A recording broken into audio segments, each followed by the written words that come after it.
Alright, so you've got your fork out here. I've already actually disassembled this, so it is drained. What you'll do is go ahead and take this top cap that you've loosened off, grabbing onto the main outside here. Unscrew this. It does have a little O-ring. Just make sure that looks good. Replace it if it gets dinged up at all along the way. So you unscrew this. This tube should slide right on down.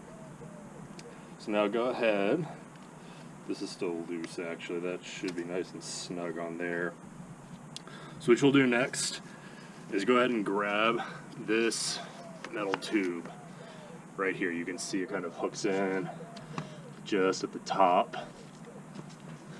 So you want to go ahead and just grab this, helps to have a shop rag. Lost part of my glove there.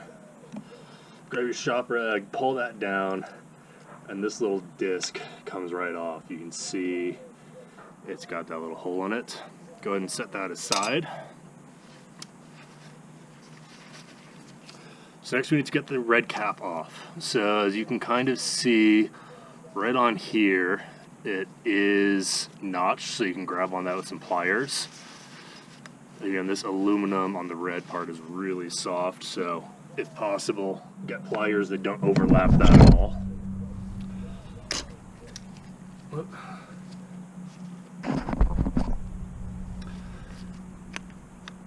It helps to go ahead and just hook this tube on the bottom of the lip there. Just kind of keeps it out of the way. So you'll grab that, and then you probably want your other pliers and grab it up top and give it a good turn, break that seal, and it should come right off.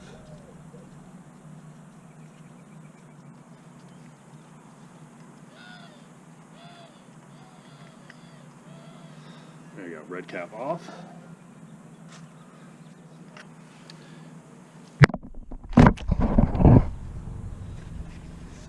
Alright, so now I'm going to go ahead and just dislodge this tube up here. You saw the inner rod slip down. So this can go ahead and just pull right out. Set that down here. I've got a little Pyrex dish that I'm just putting everything in. Now, if you look inside, you can actually see the spring. See that in there? You just stick your finger on in there, pull this on up. Now, because this is already drained, this is nice and relatively clean. This is a messy process as a whole. Normally, this entire thing is going to be coated in your fork oil, and it's going to just all stick to it and then pour on down the sides. So just grab a rag, stick it around here, and you want to just nice and slowly bring this on up. When you're doing this, when it's actually full of fork oil, you probably want to make this last about a minute or so, a minute or two even, as you pull this out, and that'll just help keep it a little bit cleaner. So pulling our spring out. I'm just going to lean this on over for a moment. Interestingly, the spring actually looks like it is progressive. So if you look over here, the gap is a little bit wider than it is over here. So I actually messed up, and I don't know which way these came out originally. I'm hoping that it's no big deal if I put these things in upside down, as long as they are the same on both sides. But for my sake, I'm going to go ahead and call this end with the tighter coiling the top. So I'm just going to set that aside over here.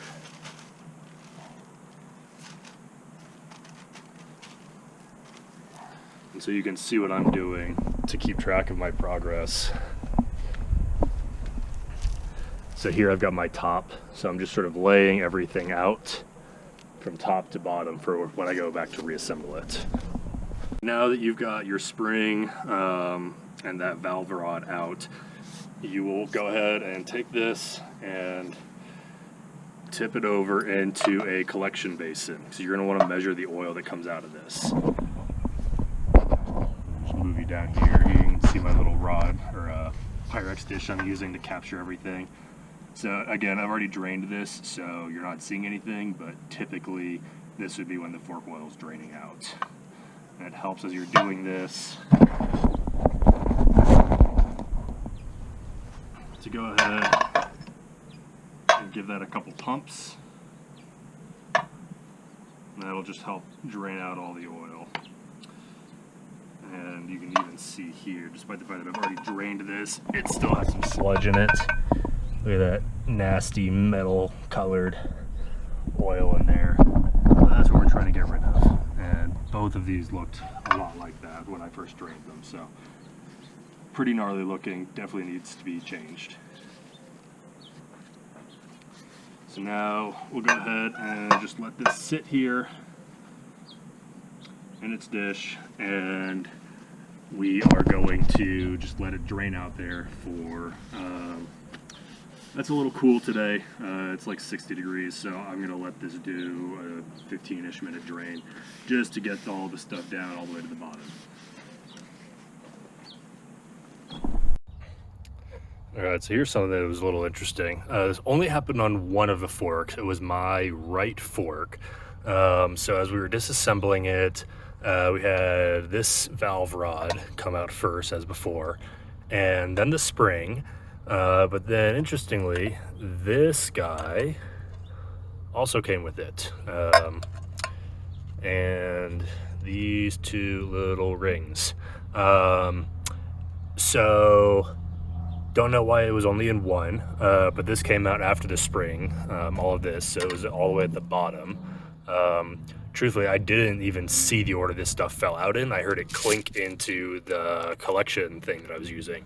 So I called up Q9, who I ordered my bike from, and they verified that, well, I can't really say they verified it because they weren't intimately knowledgeable with the suspension, but they agreed with my suspicion that this is just part of their spacer, and that it goes into the very bottom ring, tube, ring, spring, and then this guy, and then just assembly as normal. So they believe that this is also at the bottom of the other fork, my left. We're guessing that it just kind of got stuck in the tube, still in the shock itself, because this oil is just super sticky, just adhering to the inside of the tube via surface tension.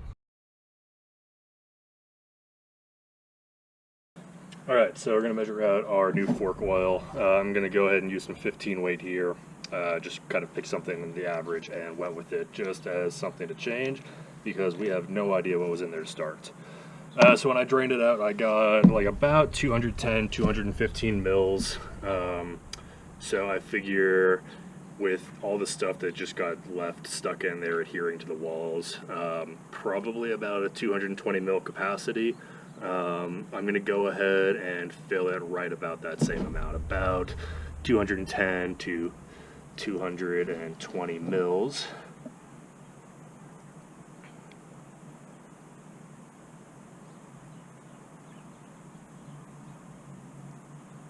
That looks like that's about there. Go ahead and set this aside real quick. Alright, now the fun part. So we are going to go ahead and reassemble this. So we're going to go ahead and start from the bottom up. Remember that we start with our spring first. I'm going with the narrow end on top. If you do this yourself, go ahead and leave in the comments which way this is actually supposed to be.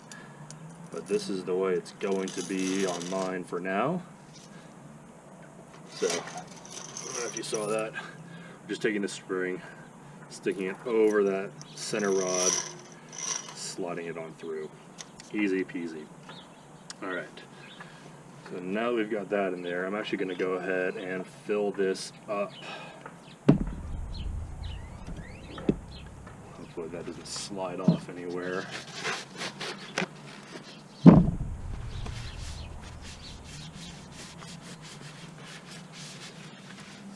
Clean ourselves up so we're not quite so slippery. And just grab a foil, or a funnel, excuse me, stick that on in there. And grab our oil. And we'll go nice and slow here.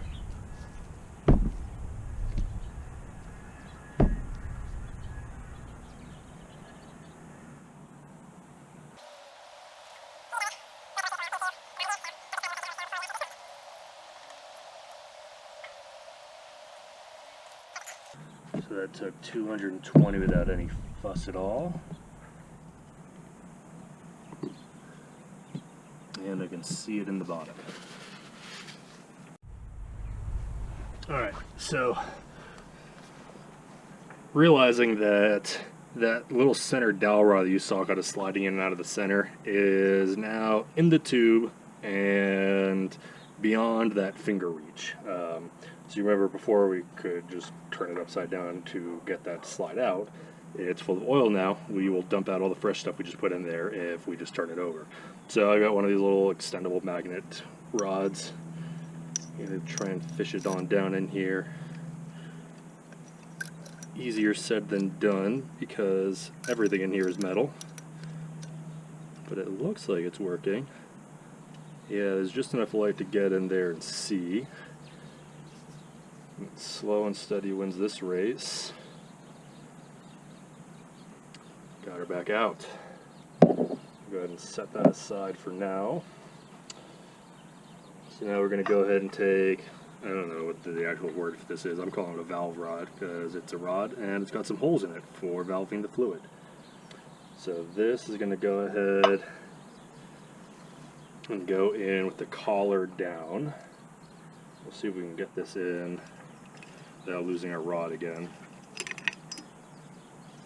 No, it's losing her.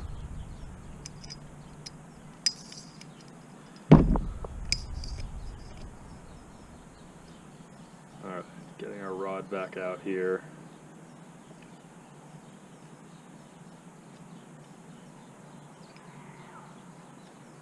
Alright, you can just barely get her to the top. I'm going to hold that and reach over for my little red guy, a red cap.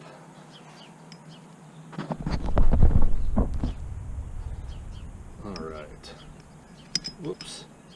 So this guy just barely comes out enough. So what I'm going to need to do here is use one hand to slide that down while I hook this guy back onto it.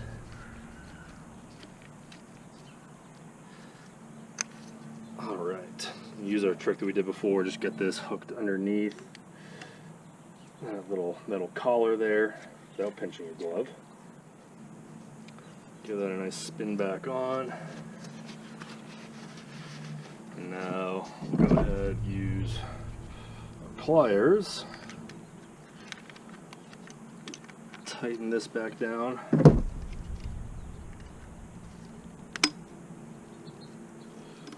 Yeah, should be tight enough.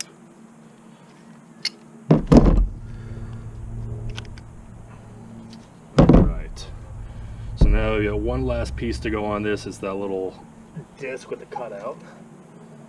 Just gonna grab him and now try and slide this tube down again and fit that collar in and get her seated. So that collar is facing up like a bowl, so to speak. And then this tube should just kind of nestle right on over that. Beautiful. So we've got all of that back together. Last thing to do here is screw this back on.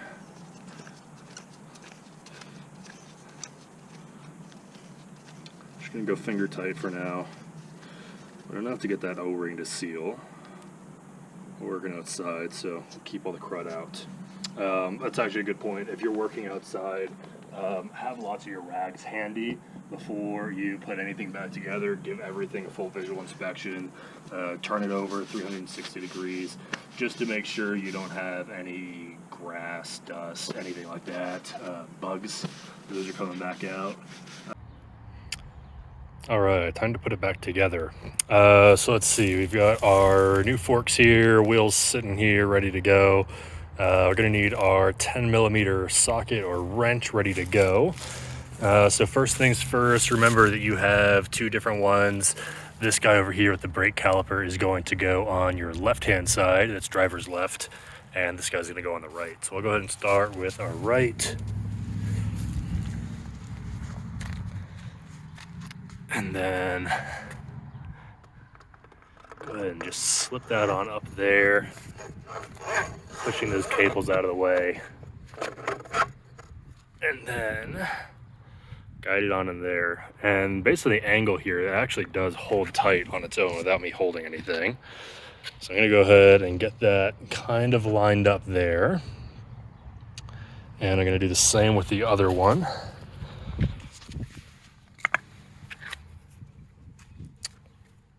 All right. Whoops. Well, I said it holds still. The other one just fell out now. So we'll go ahead and give this one a turn to keep it into place with these bolts here.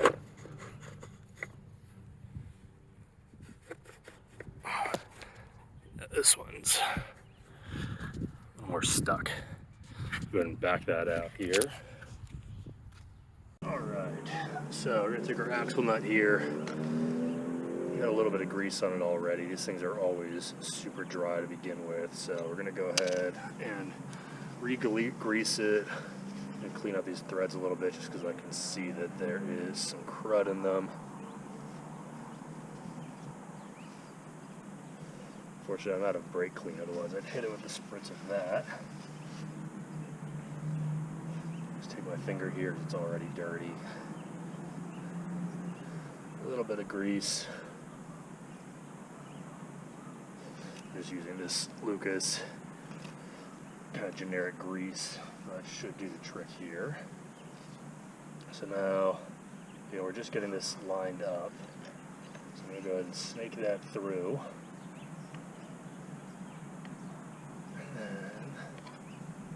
That actually looks pretty good. Wipe off that extra grease there.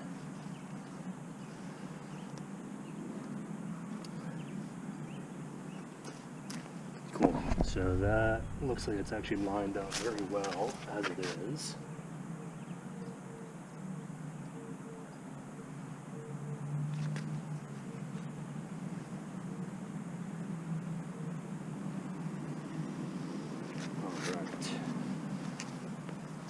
So now with that done, I'm going to go ahead and tighten up, starting with our upper bolt here. Hit that with the impact. I have no idea what the torque specs are for this.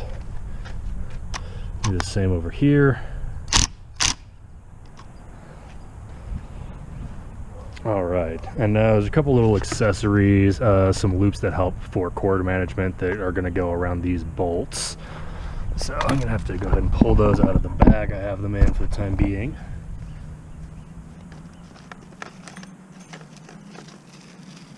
Always helps to kind of bag all your stuff up as you're taking it apart.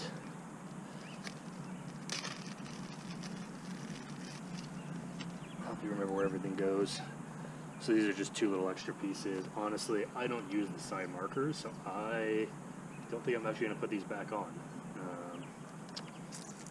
But we do want this to go back on. That's just attached to the speedo cable there. So I will go ahead and back out these lower two. Again, we've secured the top one, so this shouldn't go anywhere.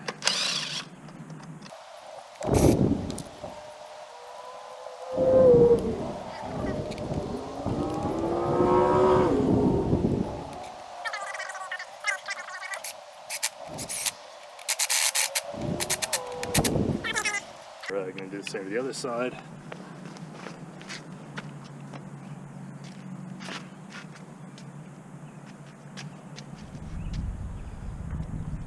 So while we're working on this, I just have my brake caliper kind of resting up here on the console.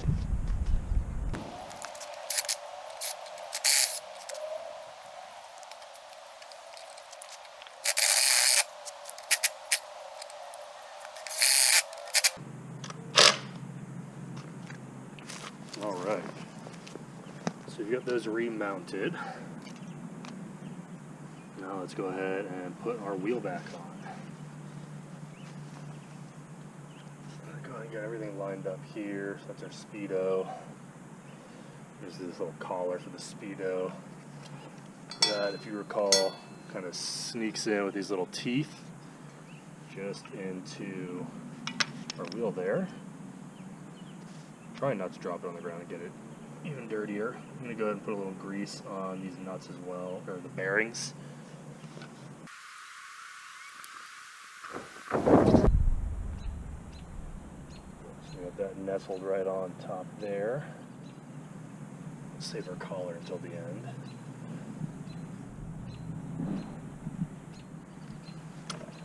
And back out our axle nut there. Let's see if we can't get this guy snuck back in.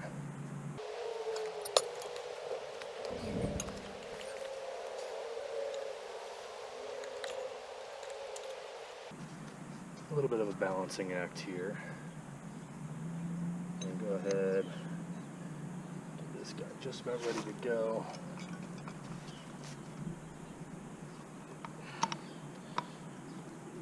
Use our hips here, get that in.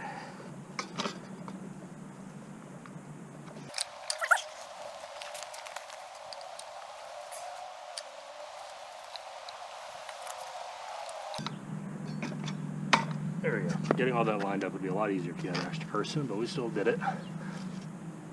So let's see, these are our axle nuts. Go ahead and just get those loosely back on there.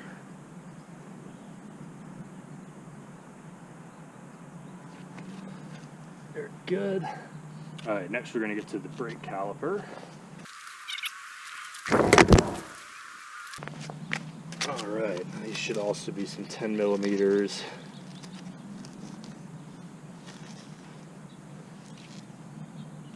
No, actually looks like 12.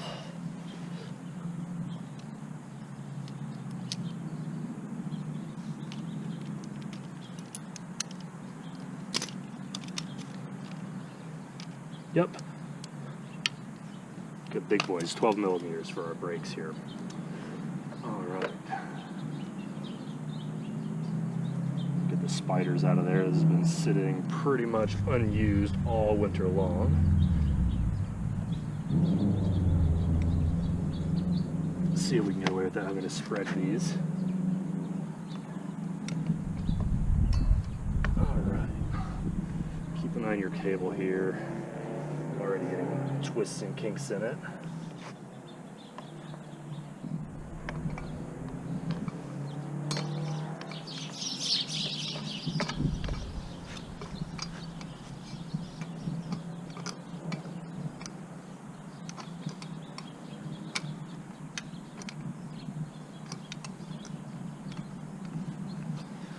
Looks like I'm going to need to get a screwdriver and spread these pads a little bit. Stick this in here. Pry that back open. Based on how these are kind of crumbling just as I press on them with the screwdriver. These are stock brake pads. Something that would be worth replacing, it would seem like.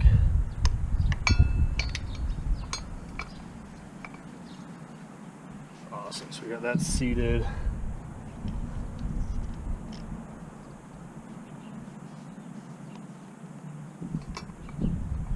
Pre-thread these.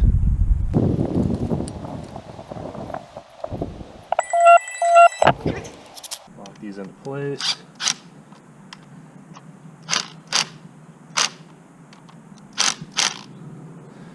So I have no idea what any of these torque specs are right now. I'm going to hit the China Riders forum. I'll spec everything down to that. If I can find it, I'll go ahead and add that in as a comment.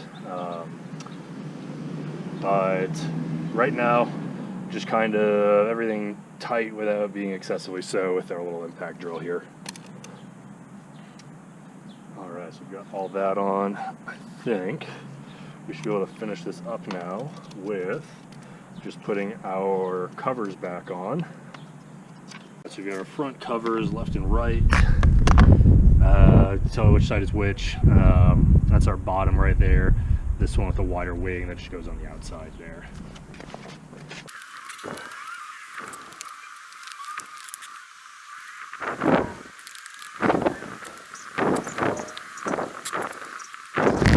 So it looks like this is going to be a little pro tip for when you're getting these things lined back up.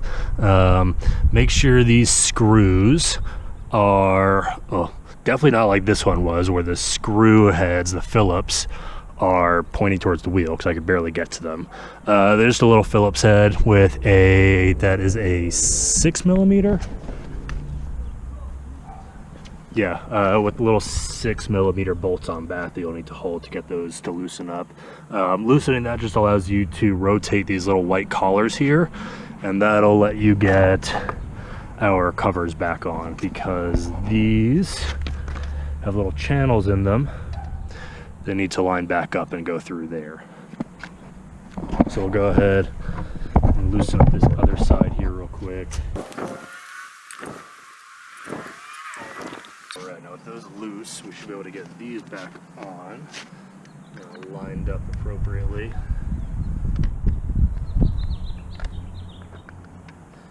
Looks like coming in from the bottom is the easiest way to do that.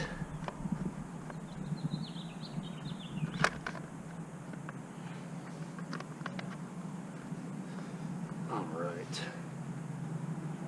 So we got that lined up. This right side has this little, like a barrel there. So what we're going to want to do actually, slide this off. That barrel needs to get mounted right into this here. And that just helps keep everything a little bit more secure. So I'm going to do that.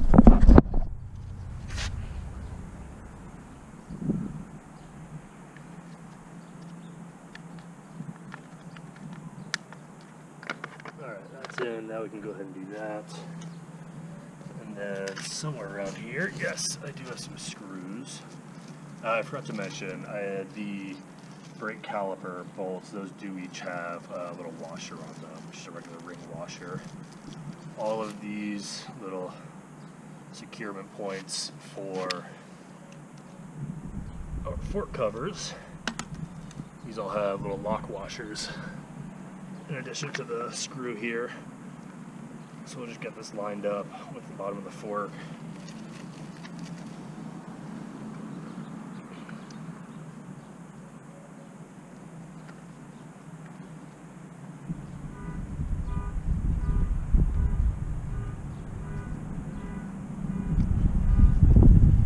Drive those in.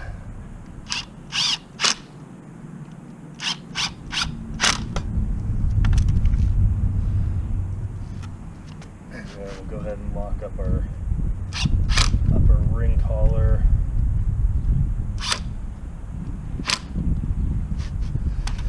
Do the same on the next side.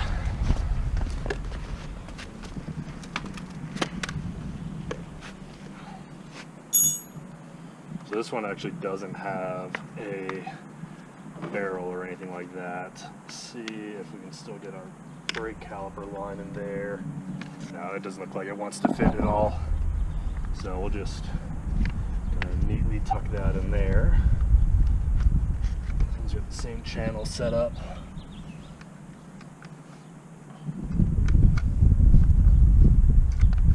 Try and do this in a way that keeps the brake pad, or brake line, excuse me, as protected as possible. So if you can see here, I'm just kind of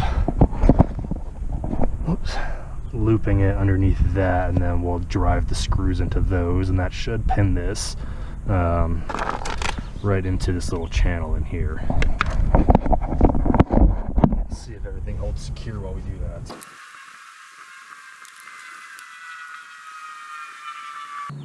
I'm also realizing, based on the number of flat washers that are also in my bag, I think all of these guys are supposed to go with a lock washer and then a flat washer as you drive it in. So we'll do that here and correct that on the other side.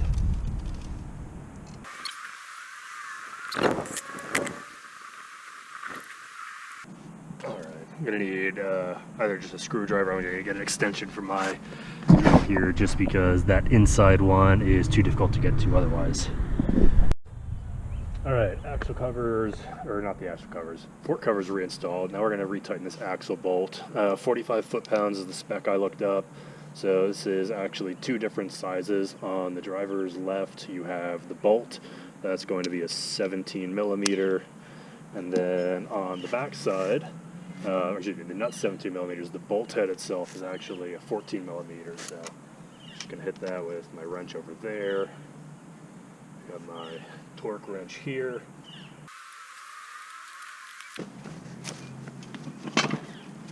Careful not to knock your bike off its stands.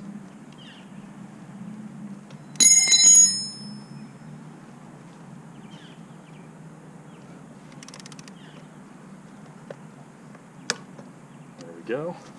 Tighter than you think, actually.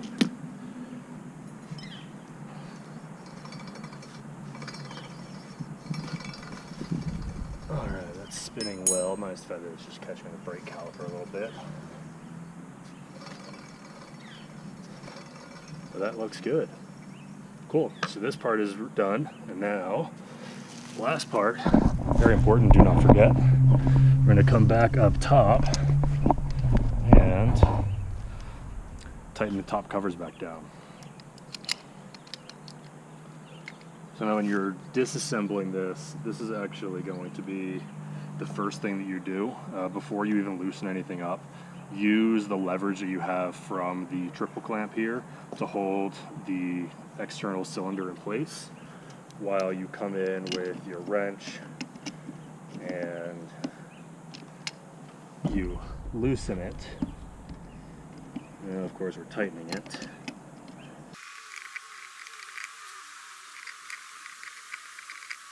Good and firm. Other side here. The other comment I'll make about all this, whatever metal that they use on this little red piece here, I'm guessing it's some cheap aluminum. The metal is super soft. Using the pliers that I have here, I have like totally mangled them up, and a little bit on the bottom side of it too. If you remember from when you loosen this red cap from that inside dowel rod, I banged it up a little bit in there too. So either a appropriate crescent wrench, ideally just the right size bolt, which number I do not have for you. I can measure with the tape measure, but don't quote me on that. Yeah, you can just see it got plenty banged up using my wrench here, but it is what it is. You can always brush it down and refinish it. Cool, so that's all done now. We have our brake back on, we have our tire on, we have all of our lines run. I just hit these again with the with my impact wrench. You got 3 on either side. Please don't forget those, otherwise these tubes could come shooting up and your front end come crashing down while you're on it. Do that on both sides and everything should be good to go.